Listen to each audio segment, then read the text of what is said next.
Hello दोस्तों, आप लोग कैसे हो? आप सभी का अपने इस YouTube channel PCM learning academy पर पुनः स्वागत है। दोस्तों, इस वीडियो में आज मैं फिर एक इंपॉर्टेंट क्वेश्चन लेकर आ गया हूं क्लास 10th मैथ के चैप्टर 2 से।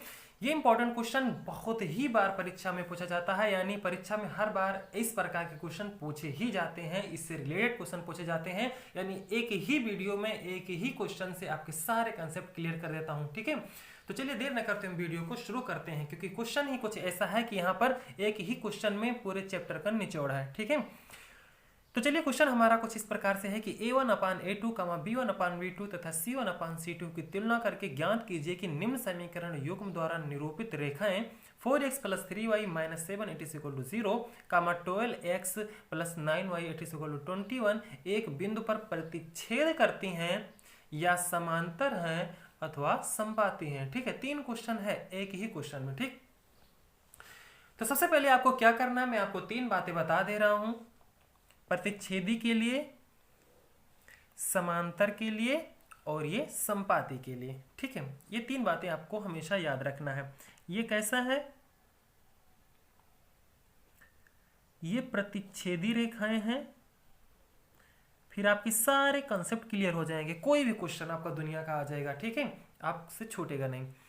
प्रतिच्छेदी रेखाएं, समपाती रेखाएं और नंबर 3 है समांतर रेखाएं। यही 3 ही रेखा के बारे में आपसे पूछा जाएगा। ठीक है, और इन सभी का जो जनरल इक्वेशन है, सबके लिए जनरल इक्वेशन वही है, वो है a1x + b1y + c1 = 0।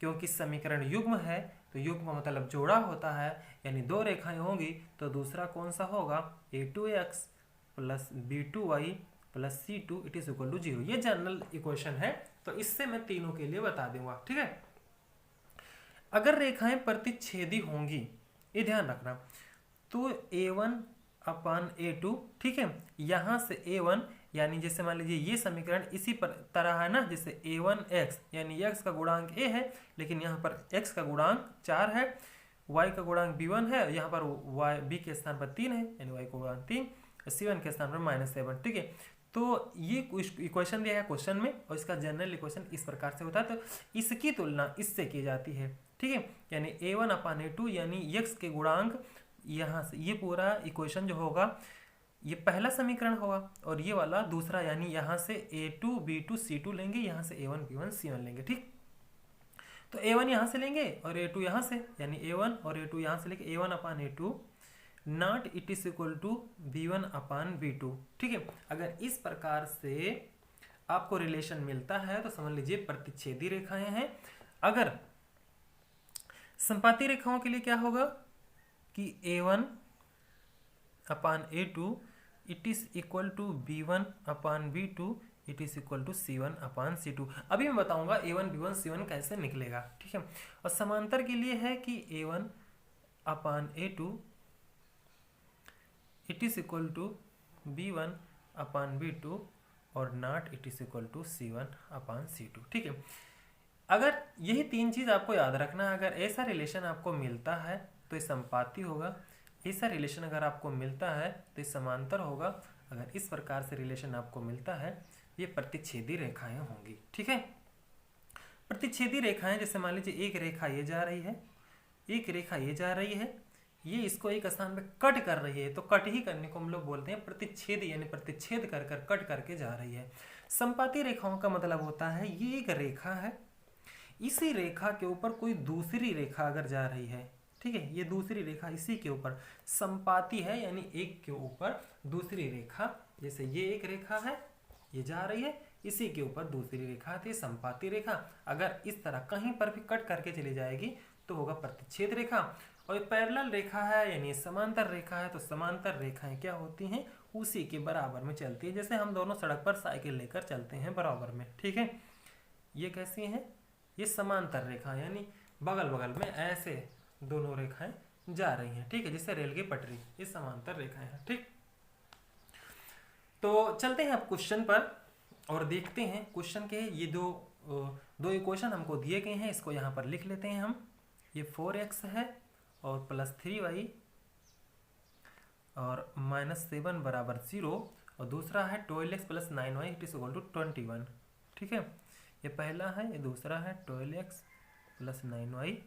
अच्छा, इट इज इक्वल टू 21 है, बराबर हमें 0 रखना है क्योंकि जनरल इक्वेशन में 0 है, तो 21 को इधर लेके आएंगे तो ये हो जाएगा -21 बराबर 0। ठीक है, इसकी तुलना हम करेंगे a1x b1y प्लस c1 और a2x plus b2y plus c2। इसको इक्वेशन फर्स्ट मानेंगे, इसको इक्वेशन सेकंड मानेंगे। ठीक है, ये देखिए यहाँ पर ये a1 है, ये 3 जो है ये b1 है, ये -7 जो है ये c1 है, और यहाँ पर ये a2 है, और 9 जो है वो b2 है, और -21 यहाँ पर c2 है। ठीक, तो सबसे पहले चेक करेंगे प्रतिच्छेदी है कि नहीं। तो a1 की वैल्यू क्या है यहाँ पर 4 है, और a2 की वैल्यू क्या है यहाँ पर 12 है, और b1 की वैल्यू क्या है यहाँ पर 3 है। ठीक है, और b2 की वैल्यू क्या है यहाँ पर 9 है। ठीक है, क्या ये कटेगा, हम इसको काटेंगे। 4 1 जा 4, 4 3 जा 12, 3 1 जा 3, 3 3 जा 9, यानी ये 1/3 आ गया। ठीक है, इक्वल टू का आप निशान लगा सकते हैं, अगर बराबर होगा तो इक्वल होगा, नहीं बराबर होगा तो आप 20 से कट कर देगा, यानी not it is equal to. ठीक है, 1/3, ये भी 1/3।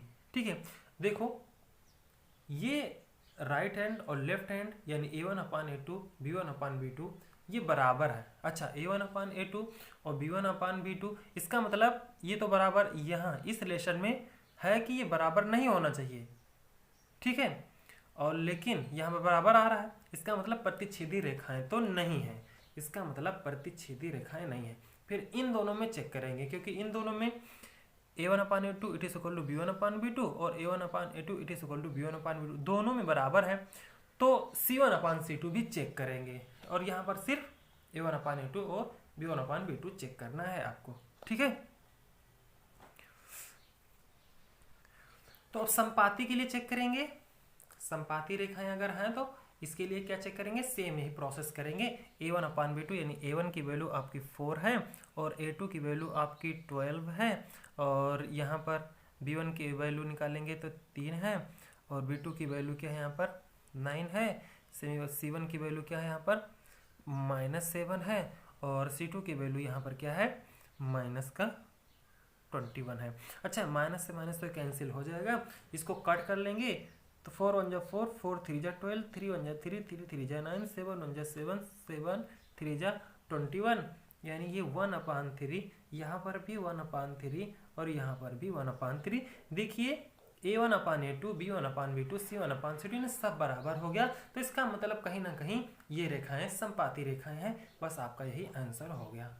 ठीक है, क्योंकि लास्ट में आपको चेक ही नहीं करना है इसको, क्योंकि not it is equal to, क्योंकि यहाँ पर इक्वल ऑलरेडी पहले से ही आ रहा है, तो not it is equal to कहाँ होगा। ठीक है, यानी ये रेखाएं कैसी हैं, संपाती रेखाएं हैं। ठीक है, यही आपका आंसर हो गया। इस प्रकार के क्वेश्चन आपसे बहुत पूछे जाएंगे। ठीक है, कभी पूछेगा कि रेखाएं संपाती हैं कि नहीं, कभी पूछेगा इसका कैसा हल है, अद्वितीय हल है या कोई हल नहीं है।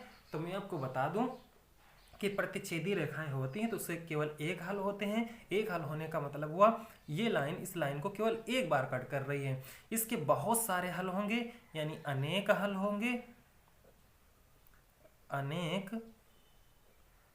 अनेक हल होंगे। अनेक हल होने का मतलब ये वाली लाइन जो थी, नीचे वाली लाइन और ऊपर वाली लाइन के जो ये पॉइंट है, लाइन पे हमेशा बहुत सारे पॉइंट होते हैं। वो पॉइंट आपको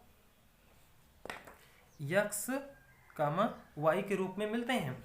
तो इस पर बहुत सारे पॉइंट है, और सभी पॉइंट जो हैं इस बड़ी वाली लाइन के लिए, ऊपर वाली जो लाइन है इस पर भी और नीचे वाले पर, सब पर संपाती हैं, यानी इसके बहुत सारे पॉइंट हैं, और बहुत सारे पॉइंट दोनों पर लाई करते हैं, यानी दोनों पर हैं, मतलब एक कोइंसाइड है यानी संपाती हैं। इसका मतलब इसके बहुत सारे हल भी होंगे जब बहुत सारे पॉइंट हैं तो। ठीक है, यानी देखो इसका मतलब ये भी कह सकते हैं कि ये एक जगह कट करी तो एक हल, ये बहुत जगह इसको कट कर रही है तो इसके बहुत सारे हल होंगे, ये ध्यान रखना। ठीक है, इस तरह हम लोग बीटेक में पढ़ते थे। और सुनो, ये देखो ये लाइन इस लाइन को कहीं पर भी नहीं कट कर रही, अगर कहीं नहीं कट रही तो इसका कोई हल नहीं होगा, कोई हल नहीं, कोई हल नहीं। ठीक है, जब आप IIT में पढ़ेंगे तो इस प्रकार से आपको बहुत कॉन्सेप्ट मिलेंगे। तो जैसा कि आप समझ गए होंगे